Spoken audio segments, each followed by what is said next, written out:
Liverpool versus Manchester United kesho kutwa tarehe 19. Bwana, kama kuna wakati wapinzani ambao mnatakiwa mutumie madhaifu ya Liverpool ni wakati huu. Kuanzia Manchester United ambaye ni asimu wake na wale ambao wanafukuzana naye katika wale title runners. Hakikisheni mnapata consistent winning. Liverpool sasa hivi hana uhakika wa kushinda kila mechi. Kwa hiyo nyinyi ambao vikosi viko vizuri, ni jambo la kuhakikisha kila mechi mnashinda. Sasa hivi Liverpool hana uwezo wa kushinda mechi 5 mfululizo. Kwa hiyo hii ndio nafasi nzuri ya kuitumia. Hata mechi ya Liverpool na Manchester United inanipa mashaka sana. Liverpool naona kabisa kama sio draw basi anaenda kupoteza kwa Manchester United. Na kama atashinda basi ni kwa mbinde sana. Kwa nini? Summer transfer Liverpool waliwekeza sana katika attacking.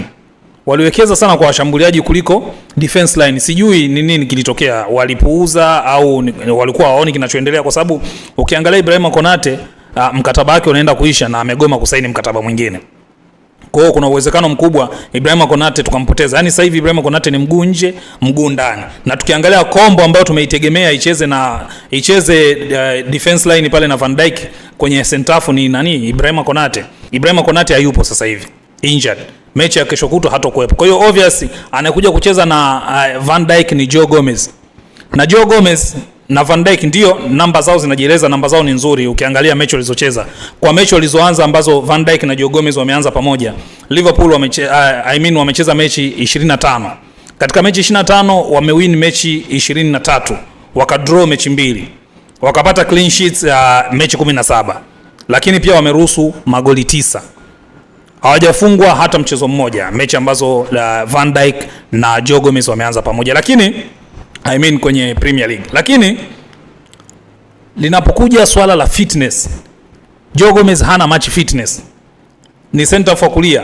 Ukiangalia hafu yake anaocheza, wachezaji ni wawili tu, ambapo either acheze Frimpong au acheze Conor Bradley.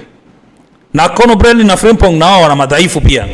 Conor Bradley ni mchezaji ambaye ana fitness nzuri ndio, lakini hana uzoefu wa big matches kivile. Tumeona kilichotokea mechi na Chelsea, kwa sababu alipata njano. Baada ya kupata njano, Chelsea wakawa wanalazimisha sana Dogo apigwe umeme. Walikuwa wanalazimisha sana kumuingiza katika falls.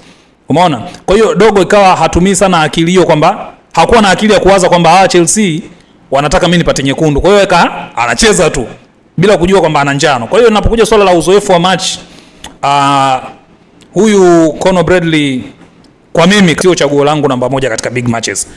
Obviously nikamchagua Frimpong. Na Frimpong sasa tatizo alilona